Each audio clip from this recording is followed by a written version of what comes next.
Good morning my dear student. आज हम पढ़ेंगे लेसन 8 जो कि है कॉमन बिजनेस टर्मिनोलॉजीज़। ये जो बिजनेस टर्मिनोलॉजी है ये एक मेन व्हीकल है जिसके द्वारा क्या होता है, फैक्ट, ओपिनियन और all the higher units of the knowledge represent और कन्वेड होता है। ठीक है, तो ये साउंड टेक्नोलॉजी का क्या काम है कि ये क्लियरिटी को इंक्रीज करता है और अनक्लियरिटी को रिड्यूस करती है।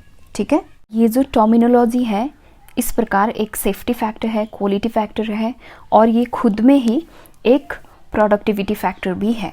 दूसरे शब्द में ये जो कम्युनिकेशन स्पेशलिस्ट है उनकी जो क्वालिटी है वो भी किसके ऊपर डिपेंड रहती है, टर्मिनोलॉजी की क्वालिटी के ऊपर डिपेंड रहती है। ये बिल्कुल भी पॉसिबल नहीं है कि पूरे टाइम हम एक एक शब्द को भी डिक्शनरी में देखें, इसीलिए चाहकर या ना चाहकर हमें डेली यूज़ में जितने भी वर्ड्स होते हैं उनको मेमोराइज करना ही पड़ता है।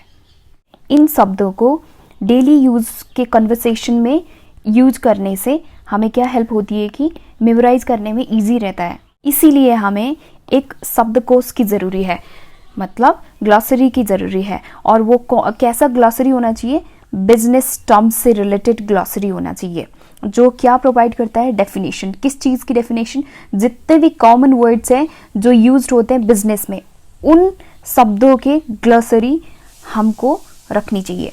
ये ग्लॉसरी को हम क्या भी कह सकते हैं, रेडी गाइड, मतलब ये गाइडेंस के काम करते हैं। किसके लिए, बिजनेस प्रोप्राइटर्स के लिए, मैनेजर्स के लिए, स्टूडेंट, जनरल रीडर्स के लिए। ठीक है, ये जो ग्लॉसरी है वो कवर करती है various spheres and the topics. ठीक है, इसका रेंज बहुत ही बड़ा है।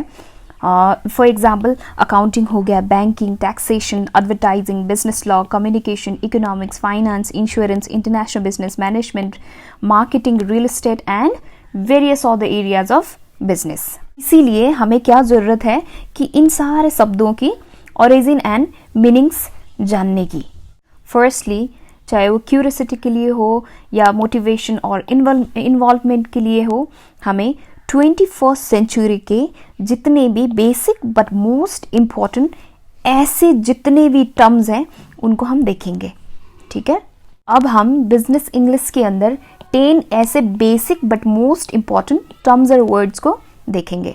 ठीक है, जैसे कि यहाँ आप देख पा रहे होंगे, मैनेजमेंट है, business, marketing, profit, telecommuting, downsizing, outsourcing, R&D और रिसर्च और डेवलपमेंट। ठीक है, headquarters and market.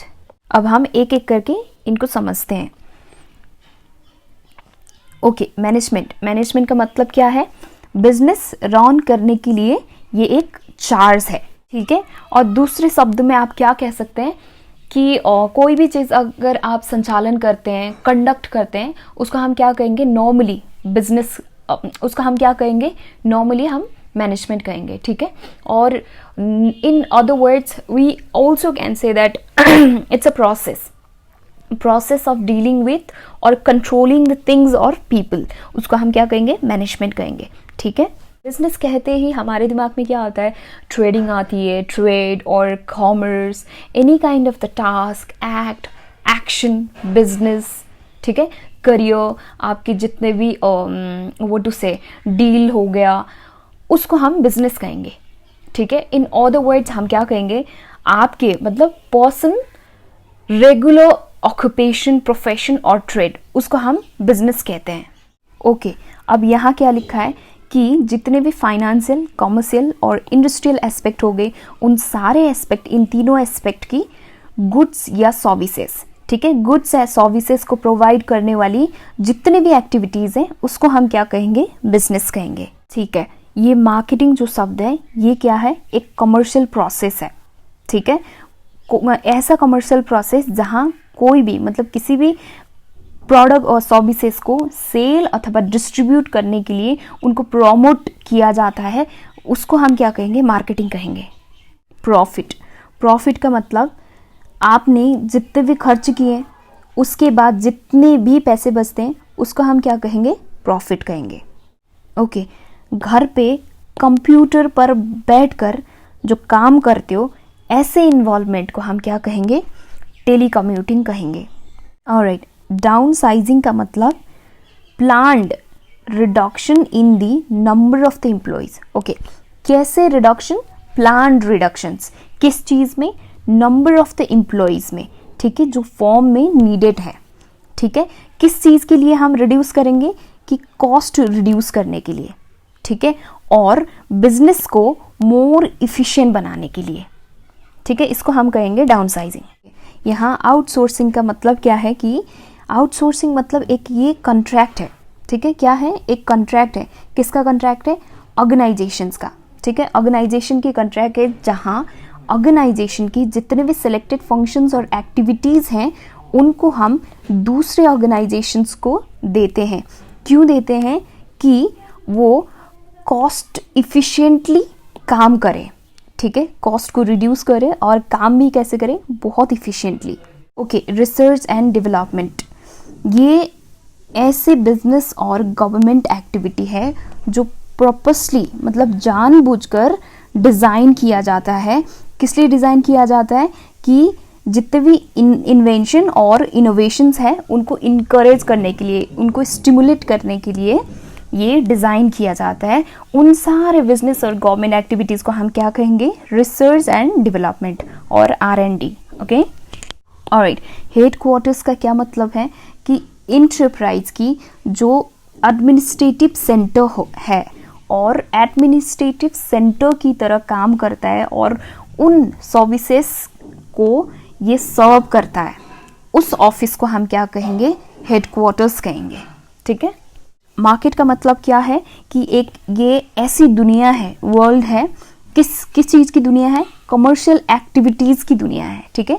World of commercial activity, जहाँ क्या होता है कि जितने भी गुड्स और सर्विसेज हैं उनको खरीदते हैं और बेचते हैं, ये एक्टिविटीज़ वहाँ इन्वॉल्व रहती है, ठीक है। एक्सेप्टेंस और बिल ऑफ एक्सचेंज का मतलब क्या है? कि एक ये परमिशन है।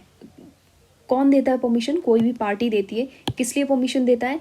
कि बिल ऑफ एक्सचेंज, बिल को एक्सचेंज करने के लिए परमिशन देता है, ठीक है। जहाँ पर एक सिग्नेचर लिया जाता है। किस पे सिग्नेचर लिया जाता है? फेस के ऊपर सिग्नेचर लेते हैं, ठीक है। ये जो एक्सेप्टेंस है ये ऑनलाइन भी किया जा सकता है। कैसे करेंगे हम? वहाँ पे एक एक्सेप्टेंस और एक्सेप्ट बटन दिया जाता है, उसके ऊपर हम क्लिक करके ऑनलाइन भी मतलब एक्सेप्टेंस हम एक्सेप्ट कर सकते हैं। ऑलराइट, यहाँ पर एक्नॉलेजमेंट का मतलब क्या है? कि एक सिग्नेचर है। किसकी सिग्नेचर है? क्लर्क और अटॉर्नी के सिग्नेचर हैं, ठीक है। वो सर्टिफाई करते हैं। क्या सर्टिफाई करते हैं? कि ये जो डॉक्यूमेंट है, दस्तावेज हैं, उनको जिस व्यक्ति ने सिग्नेचर किया है उसने अपने हीज अ फ्री एक्ट मतलब फ्री विल से और प्री डिटरमाइंड पर्पस के लिए उसने पर्पस के साथ उसने क्या किया है? सिग्नेचर किया है। उसका हम क्या कहेंगे? एक्नॉलेजमेंट। ओके, एक्विजिशन कॉस्ट का मतलब यहाँ पर इंक्रीमेंटल कॉस्ट है, ठीक है। क्यों इंक्रीमेंटल कॉस्ट है? किस चीज़ के लिए है? ऑब्टेन करने के लिए। क्या ऑब्टेन करने के लिए? नए कस्टमर, न्यू कस्टमर ऑब्टेन करने के लिए ये जो इंक्रीमेंटल कॉस्ट है इसको हम क्या कहेंगे? Acquisition cost. यहाँ एक्ट ऑफ गॉड का मतलब क्या है? ये जो शब्द है एक्ट ऑफ गॉड, ये आम तौर पर इंश्योरेंस में यूज्ड किया जाता है, ठीक है। जो नेचुरल कॉजेज से अराइज होने वाली, उत्पन्न होने वाली जितने भी रिस्क एंड डेंजर को डिनोट करता है, ठीक है। जो कि हम मतलब ह्यूमन कंट्रोल के बियॉन्ड है, ठीक है। ओके, यहाँ एक्शन का मतलब क्या है? एक्शन का मतलब केस और लॉसूट है, ठीक है। एक्शन का मतलब क्या है? एक ये जुडिशियल सिविल जुडिशियल प्रोसीडिंग है। कैसे जुडिशियल प्रोसीडिंग है? सिविल जुडिशियल प्रोसीडिंग है, ठीक है। जहाँ पर क्या होता है? एक पार्टी दूसरे पार्टी को सू करता है। किस चीज़ के लिए सू करता है? फर्स्ट हो गया रॉन्ग डॉन के लिए, कोई भी अगर गलती काम की है तो उसके लिए सू करता है, ठीक है। और दूसरा है राइट को प्रोटेक्ट करने के लिए। तीसरा है कोई भी रॉन्ग डूइंग और रॉन्ग चीज़ों को प्रिवेंट करने के लिए, ठीक है। ओके, यहाँ पर ADB का मतलब ऑब्वियसली एशियन डेवलपमेंट बैंक हो गया। ओके, यहाँ पर एडजॉर्नमेंट का मतलब क्या है? रोक देना, मतलब स्थगित कर देना, ठीक है। किसको रोक देना? पोस्टपोन्डमेंट। किसको पोस्टपोन्ड कर देना? कोर्ट के सेशन को, ठीक है। कब तक के लिए? किसी अन्य समय या स्थान तक स्थगित कर देना, ठीक है। इसको हम क्या कहेंगे? एडजॉर्नमेंट कहेंगे। ओके, यहाँ पर एडजुडिकेशन का मतलब क्या है? कि जज द्वारा लगाए गए कोई भी निर्णय या सेंटेंस है, मतलब सजा है, कोई भी सजा या निर्णय है, डिसीजन और सेंटेंस। ओके, ठीक है। एफिडेविट का मतलब क्या है? एफिडेविट का मतलब एक रिटन स्टेटमेंट है, मतलब एक लिखित बयान है जो कि जुडिशियल ऑफिसर, नोटरी पब्लिक या ओथ कमीशंस के प्रेजेंस में साइन किया जाता है, ठीक है। और उसको क्या माना जाता है कि कोर्ट ऑफ लॉ में उसको एविडेंस की तरह हम एक्सेप्ट करते हैं, मतलब कोर्ट ऑफ लॉ में एविडेंस की तरह एक्सेप्ट किया जाता है। ओके, यहाँ अफर्मेशन का मतलब क्या है कि किसी भी व्यक्ति द्वारा किसी दूसरे व्यक्ति को अंडर द पेनल्टी, मतलब दंड के तहत कुछ तो सच होने का डिक्लेयर करता है, घोषणा करता है, जो फॉर रिलीजियस और अदर रीजंस के कारण शपथ नहीं लेता। एजेंडा का मतलब एक मीटिंग है, ठीक है, जहाँ पर ट्रांजैक्शन करने के लिए, किस चीज़ की ट्रांजैक्शन करने के लिए, जितने भी business items of the business और बिजनेस आइटम्स हैं उनको ट्रांजैक्शंस करने के लिए लिस्टिंग किया जाता है, ठीक है, आइटम्स ऑफ द बिजनेस को लिस्टिंग किया जाता है। ऐसे प्रोग्राम को हम क्या कहेंगे? एजेंडा। ओके, यहाँ एजेंट का मतलब है ऐसा व्यक्ति जिसको हम on behalf of the principal on और payment of the commission, commission देकर अपॉइंट करते हैं, ठीक है। अपॉइंट किस लिए करते हैं? फॉर स्पेशल बिजनेस पर्पस के लिए हम अपॉइंट करते हैं। ऐसे व्यक्ति को हम क्या कहेंगे? एजेंट कहेंगे।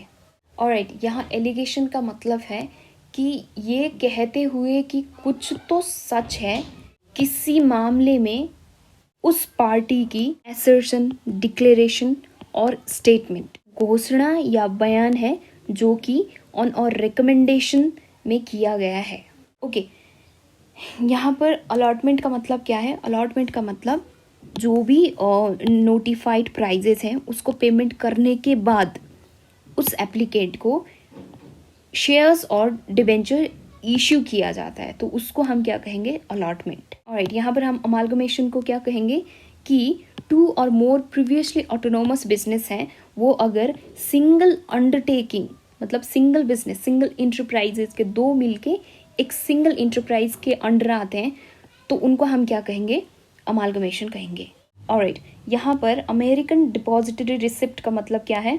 एडीआर का मतलब एक ऐसा रिसिप्ट जो एविडेंस दिखाती है जो कि एक फॉरेन कॉरपोरेशंस के शेयर्स यूएस बैंकिंग इंस्टीट्यूशंस के अंडर कंट्रोल में है। और ये एडीआर यूज्ड होता है, किस लिए यूज्ड होता है? फैसिलिटेट करने के लिए, सुविधा देने के लिए। किसको सुविधा देने के लिए? जितने भी ट्रांजैक्शन है और transfer of the beneficial ownership है। और किस चीज़ के लिए? यूनाइटेड स्टेट्स में जितने भी फॉरेन सिक्योरिटीज़, जितने भी शायद कॉरपोरेशन है उनको फॉरेन सिक्योरिटीज़ देने के लिए। ओके, यहाँ पर अमोर्टाइजेशन का मतलब है कि कोई भी डेप्ट या लायबिलिटी है उसको एक्सटेंशन और ग्रेजुअल राइटिंग ऑफ करना over a period of the time, ठीक है, थ्रू किस चीज़ के द्वारा? डेप्रिशिएशन ऑफ वेस्टिंग एसेट्स और ऑपरेशन ऑफ द सिंकिंग और परचेज फंड। ऑलराइट, यहाँ पर एनुअल रिटर्न का मतलब है स्टैट्यूटरी डॉक्यूमेंट जो कि फाइल्ड किया जाता है एवरी कंपनी द्वारा एनुअली। किसके साथ? रजिस्ट्रार ऑफ द कंपनी के साथ, जहाँ क्या स्टेट किया जाता है, जहाँ क्या लिखा होता है? स्टेटस, कंपनी के स्टेटस, ठीक है, कंपनी के names of director, share holders and indebtedness. Alright, यहाँ एन्युटी का मतलब है under the terms of an insurance policy और विल किसी व्यक्ति के जीवन के पूरे या एक हिस्से का फिक्स्ड सम ऑफ मनी दिया जाता है, तो उसको हम क्या कहेंगे? Annuity. Alright my dear student, आज हम यहीं तक करते हैं। नेक्स्ट क्लास में हम जितने भी रिमेनिंग है वो पढ़ते हैं, ठीक है।